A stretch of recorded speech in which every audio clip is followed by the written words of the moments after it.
So 25 years old, don't worry. Any mistake is an income, is a wonderful revenue for you. So I told myself and told my young people, before 20 years old, be a good student. When you do entrepreneur, just learn some experience. Before 30 years old, follow somebody. Go to a small company. Normally in a big company, it is good to learn processing. You are a part of a big machine. But when you go to a small company, you learn the passion, you learn the dreams. You learn how to do a lot of things at one time. So before 30 years old, it's not which company you go, it's which boss you follow. It's very important. A good boss teaches you differently. And from 30 to 40 years old, you have to think very clearly, you're working for yourself if you really want to be an entrepreneur.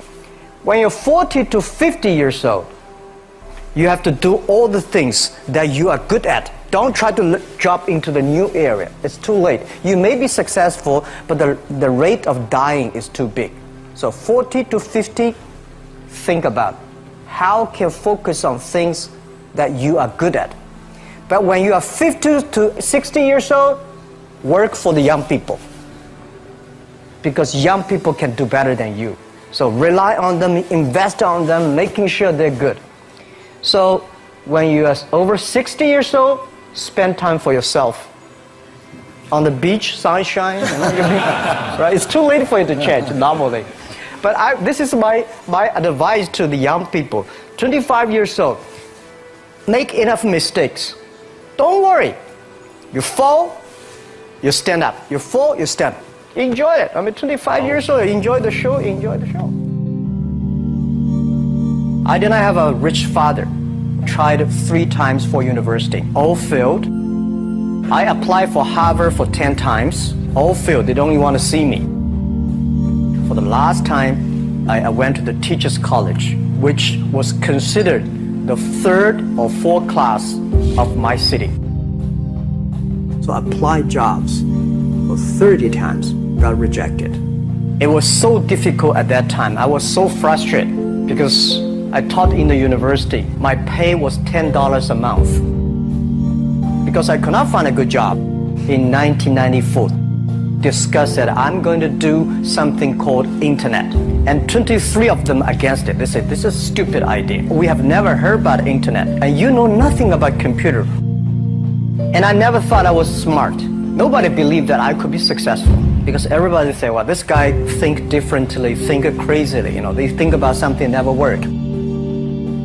I tried to borrow $3,000 from the banks. Took me 3 months, but I still cannot get it. We talked to over 30 or 40 venture capitalists. Everybody said, no, forget it. A lot of people said Alibaba is a terrible model. As I said, I believe it. I think this thing could be big. I never thought it would be that big like today. But I believe that something is waiting for me there. And I have to work hard to prove myself. That was the tough experience. So we gathered $50,000 from 18 founders. We started. For the first 3 years, we did not have even $1 revenue from our business. It was not easy. Why it keeps going ahead, going forward? Because I received lots of email of thanks from the customer. They say, this is such a great thing. We cannot pay you, but this thing helped us. If you keep on helping us, one day you will be successful. And I believe this. Little by little, we build up our business. Little by little, we build up our ecosystem of the infrastructure. And now, after 16 years, we have an Alibaba group, we have a Tmall group, we have a Taobao group, we have Alipay. And people said, you are so smart. How could you make a company like that? Bill Gates, Warren Buffett, Jack Welch, Larry Page, Mark Zuckerberg. The difference between those people and other people, they are always optimistic for the future. They never complain. They always try to solve the problems of the others. When you're optimistic, it's always opportunity. People, same here today. Jack, where's the opportunity? I don't have a job. I don't have this. I don't have that. We are at the best time of this century. The best assets you have is that you are young. Don't complain. Let the other people complain. The opportunity always lies where people complain. Think about how you can make things different. Is there anything I can do that make the difference?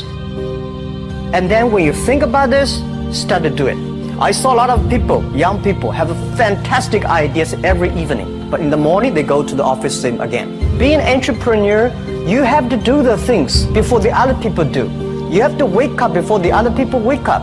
You have to be more brave than the others. Use instinct. Everything you do is to the need of the customer. To everybody, to any person, tomorrow is new. Make the move, make the action. Whether investors believe it this or not, whether your friends believe it or not, whether your parents believe it or not, that's not important. You believe it, your team believe it, and work day and night on this. That's how the things happens. Make enough mistakes. You fall, you stand up. Any mistake is an income, is a wonderful revenue. Don't worry about the money. Money follow the people. People should follow the dreams. If you have a dream, just to go ahead. I think nobody can conquer the world. We only can serve the world. Either work for the others or work for yourself.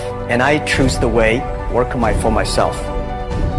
Working for myself, that means working for the society. If you really want to work for yourself, think about the others. Because only when the other people are successful, when the other people are happy, you will be successful, you will be happy. I think today people worry a lot about the world, about the economy, China, economy in the world. But I'm very optimistic. When people start to worry, that is the opportunity is. I worry about the blood testing, and she created good things. And I think great innovations, great companies always happen in the tough times. Life's like the music. You have up, you have a down, you have a long, you have a short notes. And I like your American movie. Life is like a box of chocolate. You never know what you're going to get, right? So I'm pretty optimistic. The opportunity in the future for equality is huge, because in the last century, the IT is for big companies. The globalization is for big companies. But now with the technology, we can serve those 80% of the companies that never been served. We can serve the 80% of the young people that have never been served. Technology for internet is so cheap, so easy to use. One of the reasons why we grow in China e-commerce so fast, much faster than the USA, because our infrastructure of commerce in China was too bad. When it is too bad, something happens and goes. Today we are working on the rural areas of China. I can never imagine that China, about 800 million people still live in the rural areas, are farmers. And there are about close to 200 million people. Their income is less than $1 per day. And before the internet, it's impossible for these guys to reach the PC because it's so difficult. Even people like me, I don't know how to use a PC. But now 80% of the farmers, those people using mobile phones. When I have the mobile phones, the internet, the data, things change a lot. So I'm excited about the future. People always worry. I love the young kids sitting there and talking about the dream, the hopes, because if they have the hope, we have the hope. That's what I believe. And let's just take what you do. And I've loved every description I've ever heard about how you serve people, and your story about the bamboo farmers and your wife and her friends. It was fabulous. But where's this going? What are you going to do? What are your plans to maximize the use that people in remote rural areas of China can make of their cell phones besides ordering your products? How are you going to get it? Are you going to get them in the banking system through cell phones? How? Well, we never know that we can grow so fast. In the past 5 months, we covered 4,500 villages. And these people, normally they use in very traditional way. It took them like we went to a rural area. It took the farmers 2 hours to walk to the downtown in the middle of the town and buy things. But today, because the mobile phone, and we can deliver things to their home, to their village within 72 hours. I remember last week I read a very interesting thing. This is amazing. There is a girl, she told me a story. She said her grandfather, 92 years old birthday. And for his life, he always wanted to try one Western style food. But he lived in the rural areas. There's no such restaurant food. So she said, I tried on the internet, book a restaurant dinner for Western food, delivered to that village. And they finally immediately find one restaurant. There are 3 guys.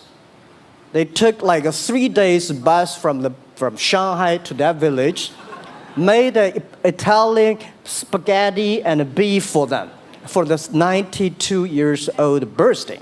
And whole village was excited. Everybody said, wow, you can order food, Western style food. So buying almost everything. And also we're helping, there are a lot of farmers, they plant a lot of apples, great apples.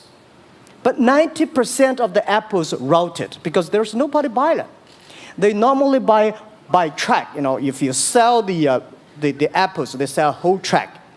And using the traditional way, they can sell by whole basket of the apples. But now, because of the internet, they sell by one. Each apple, they sell $1. Or 1 RMB or 2 RMB for each. So the farmers see using internet, they can buy and sell using the mobile phone. That changed their lives. And I think it's exciting. And people need examples when they see, my neighbor made money through online to selling things. My neighbor buy much interesting things online. People start to learn.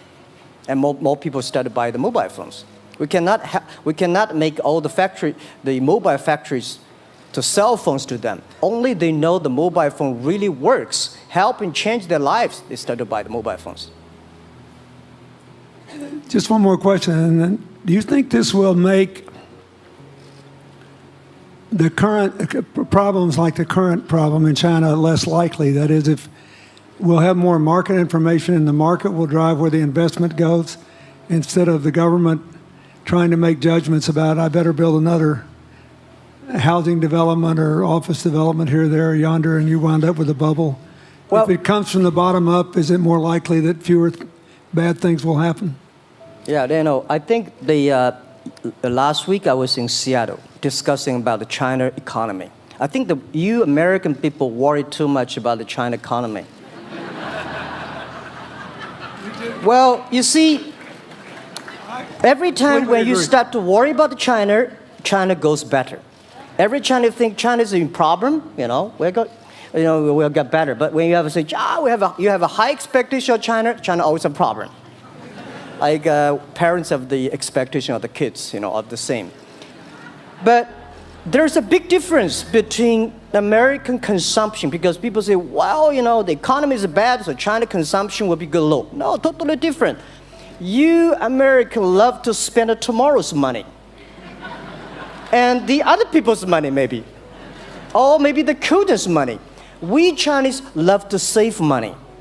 We are probably the largest country, the safe deposit in the whole world because we've been poor for so many years. When we make money, we put in the banks because someday we know the disaster is coming, so we can spend the money. So when the economy is bad, we still have the money to spend. You guys probably don't. You worry. And the second thing is that China been focusing on developing for the past 30 years. China government so strong on investment, so strong on exporting, but they are too weak on the domestic consumptions. Domestic consumption is not driven by government, it's driven by entrepreneurship, driven by the market, not the government. So in the past 20 years, government is so strong. Now they're getting weak. It's our opportunity. It's our showtime to see the market economy, entrepreneurship, how we can develop the real consumption. I think if the China developed the great consumption, we have a 300 million middle class. In next 15 to 20 years, we're going to have 500 million middle class. We need to import a lot. So when we start to import, that's a great. I worry a lot when we export. When we export, we got a terrible sky, we have a terrible water, we have a terrible environment. When we start to import, we got to be better. So that's all the great opportunity, guys. Be happy about that. I'm serious. I agree with that. I'm serious. Yeah. Worry about yourself. Don't worry about the others. The reason some of us worry about China is we depend on you to buy our debt. However, I tried to be more Chinese when I was president. I saved a lot of money. So good. Good. But I just wanted you to say that because I really believe that. I mean, I think you're absolutely right. The trend toward greater internal consumption I think, will remain unbroken in spite of whatever the difficulties are in the next few months. I think it's important not to overreact. You can't break the trend. You've got to clean up the land from chemical contaminants. You've got to clean up the air. You're going to do it. Yep. And a lot of Chinese will make a lot of money out of that. There'll be a lot of great new companies, and there'll be opportunities to import from other places. Yeah. So can you discuss your theory of what you're doing and other things in terms of whether it advances equal opportunity and social solidarity? Tell them what you think is going to happen. And what other kinds of, when your opening remarks, you just said technology is going to be active in this way in other areas of the economy. What do you think the next big opportunities are? But first, tell them just in 2 sentences what you're doing, because Jack and I know, and we haven't been clear enough. Explain it, and explain how you think that advances social solidarity and equality of opportunity. Well, our work is in the belief that access to health information is a basic human right. And that lab information, particularly because lab data drives 70% of clinical decisions, needs to be accessible to people before they're sick. So if you look at the word diagnose in the dictionary today, it says to determine the presence of disease from symptoms, which means by definition, we're determining that people are sick once a disease has already progressed. And our work is in being able to make lab testing accessible to people in time for therapy to be effected.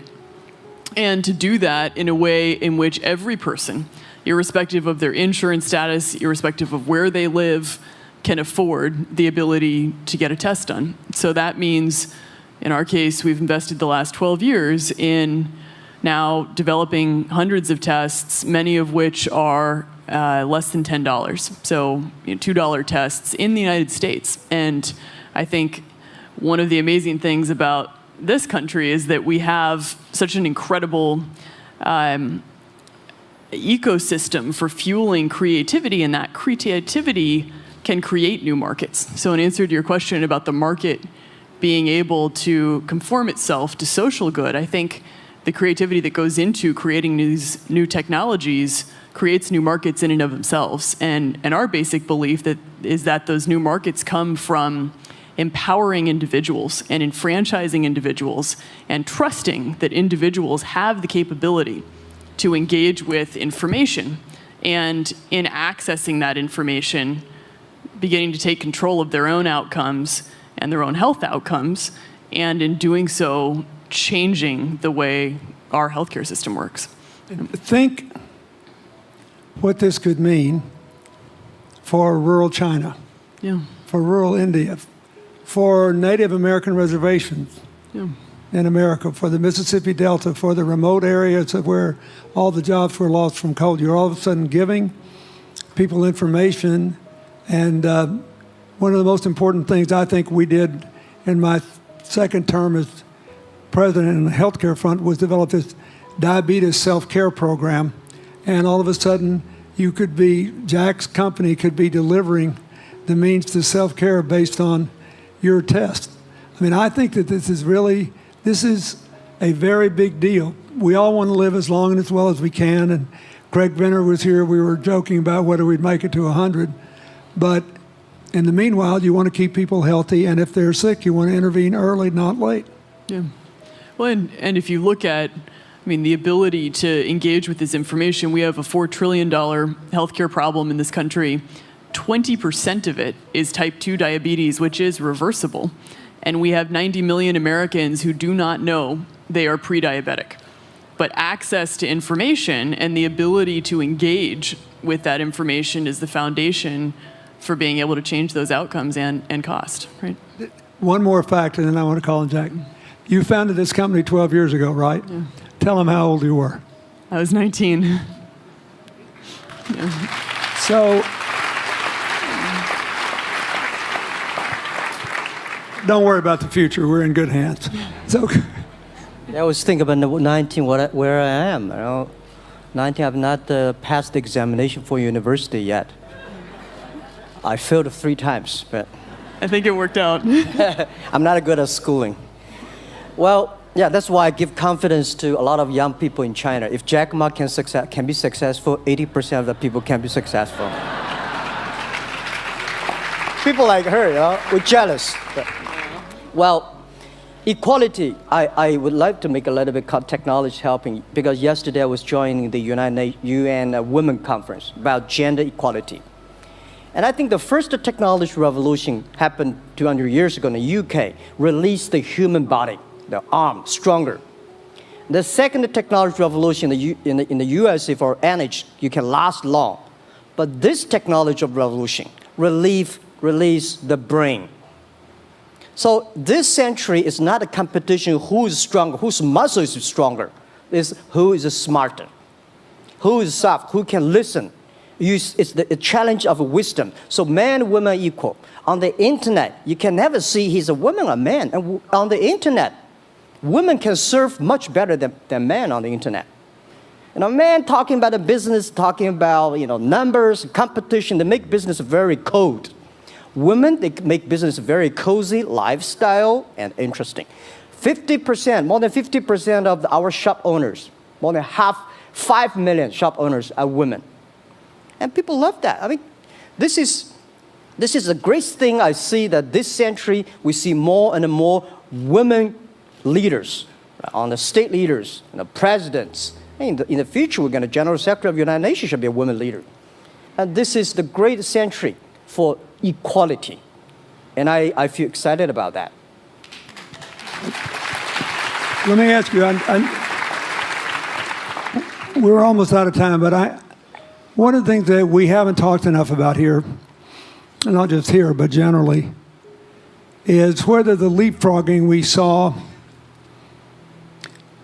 with cell phones, which was instrumental in your phenomenal business success and which will make it possible for you at the appropriate time to do what you've done on a global scale, hitherto unimaginable in all of human history for anybody to have any of their own health data. We've seen examples, but not the kind of dramatic penetration we need with energy and clean energy and enough in a short enough time to avoid the worst consequences of climate change. So do you believe that, your country has done more than anybody else to try to put up solar panels, and some of your companies went broke because you overdid it, right? But beforehand, and you got to work out the phase out of the coal, the phase into the sun and all that. Meanwhile, Africa, which is growing like crazy because of the cell phone in no small measure, and has 6 of the fastest growing countries in the world, still has vast swaths of its land totally dark at night. Do you believe that it's possible for us to scale up with distributed solar power rather than centralized as quick as we did with the cell phone? And if so, and if that were your business, if you had to quit what you're doing today and start there, how would you do it? And how would you do it? Very first, I know that. I'm such a huge believer in technology, and I think especially right now, we're at an incredible time in terms of new technology and the ability to apply technology in a scalable way towards solving some of these problems. So I would look at it in the context of some of the renewable solutions that we already have, and in the context of empowering, connecting individuals with access to those solutions, and in the context of creating markets around them. I think that there's real opportunity to actually create an ecosystem in which people can financially benefit from these solutions, and I think that's going to drive an adoption. I think in developing economies, there's a revenue stream associated with that, and the more we can turn even already some of the technologies that we have into markets, the more that we can fuel, I believe, local growth and individual engagement in beginning to adopt some of these solutions. Just related to that, Jack, you answer it, and then I'll ask you one final question. Yeah, I am a strong believer that technology can make world much better, because people say China economy is getting slower. I'm happy about the 7%, even 5%. Even 5% of the GDP of the number of China, of the second largest economy, is big enough. But you don't expect China to keep on growing 11%. Because like one human body, when you're 1.8 meters tall, you cannot keep on like a 10% grow every year. You have to grow the quality, your mind, the wisdom. So I think China needs new technology to solve these problems, and which today the data, the clean technology, all these things that China is supposed to do, if we keep on the tradition, the old ways, we'll go nowhere. This is why I feel excited, because people ask me, what is your dream now? Because I never thought I would be today. I can sit here talking to president. I'm like a guy, on the street, and like failed 3 times for university, 5 times for high key schools. I applied for 10 times in Harvard school, all rejected. I never thought, because of the technology, because the internet gave me this opportunity. So I think when I retire, I don't want the Chinese people have a terrible water to drink, unsafe for food, and the money we make all spent in the hospital. That's disaster. So how we can using the technology to enable young people, the great chance of this world, don't worry about, we got 1.4 billion people who were born in 1980s. They are the people of the internet times. They are going to have new ways to solve the world problems. The things you are worried about today, they can solve it. And human beings have these kind of worries for centuries. And young people can always solve it. And today, when you have a right direction, clean energy, the climate change, all these issues, they will be solved, and these are the great opportunities ahead of us. Anything else? I agree with that. I think the more we can enfranchise people, the more we can create ecosystems in which individuals are empowered, the more we give rights to individuals to be able to build businesses, to be able to pursue the economic benefit of technologies, the more you see these markets change. Before they leave the stage, I want you to look at them. And I want you to think about the time we have had to spend here dealing with the refugee problems in Syria and Lebanon. Stand up, Elias. This is my friend Elias Bousab. He is the education minister in Lebanon. He's got to educate all these kids. And so he left a miracle that very much reflects the lives that Elizabeth and Jack have lived. He was in a very responsible position at the American University of Dubai. They started bringing American scholars over there to live in an Arabic culture. He did all these wonderful things. Lebanon got in trouble. He went home to save his country. What is the difference? How much more could he and every smart Lebanese person do if they could focus on these things? And why can he not? because the place is dominated by people who think their differences are more important than their common humanity and their common challenges. You cannot imagine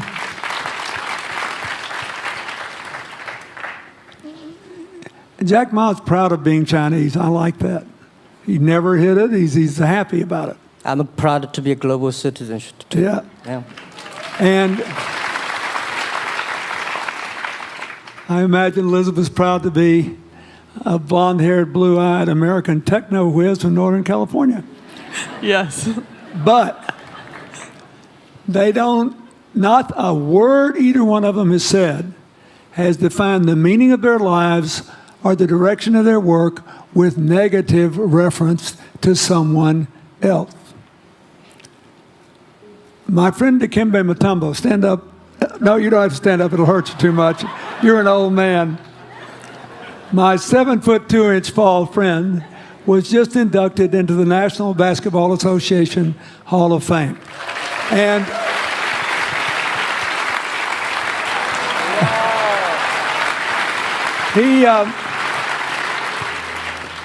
my family, my whole family loves him.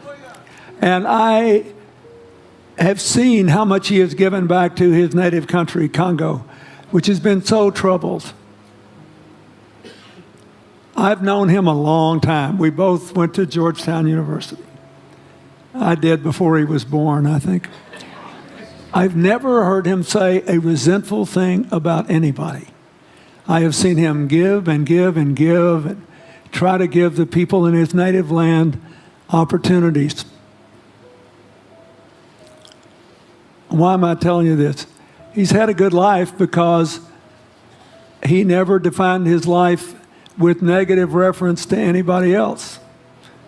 He never begrudged anybody else's success, and he thought he had an obligation to help other people. I'm telling you, we are back in a time of collective global insecurity where the main struggle is the oldest one in human history, just in modern techno realities. I mean, if you were trying to build the Middle East, you would think about our permanent sponsor here, the ambassador from Oman, who her government tried to help head off a calamitous war in the Middle East over the nuclear issue in Iran. We all pray to God that it'll work out all right. And the lead she made. You look around all these places, wherever people are putting aside their differences and working together, good things are happening. We cannot achieve economic or social equality without living in the factual realities of the world we face, looking at the obstacles, looking at the opportunities, making the best decisions.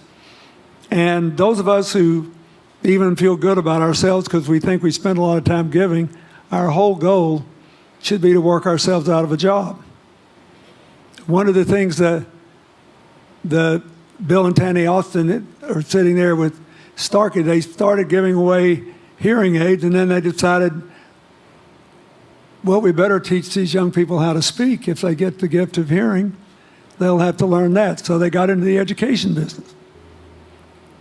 Sonny Varkey got into the education business and decided somebody ought to do something really dramatic to remind people that the only people that really matter are the teachers.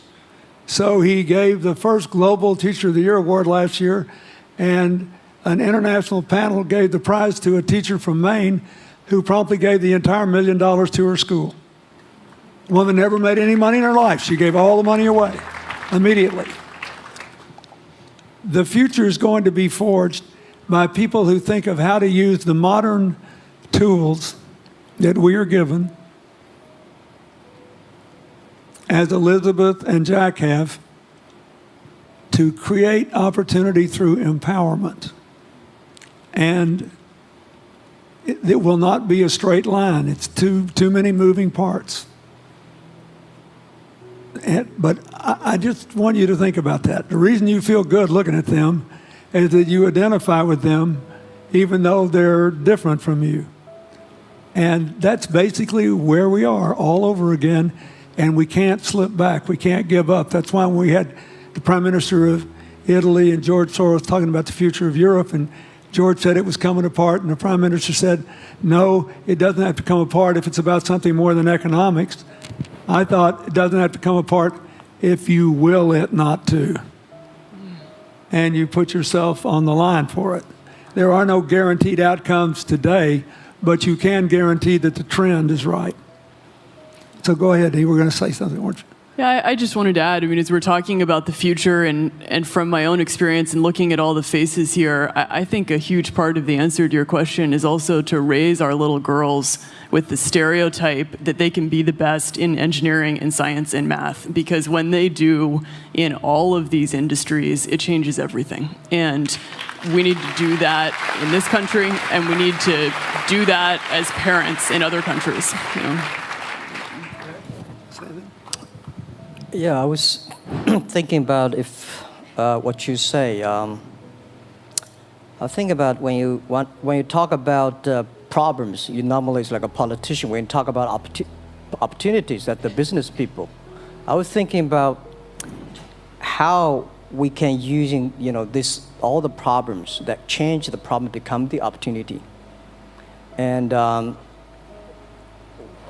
don't know. I just feel excited when people talk about problems.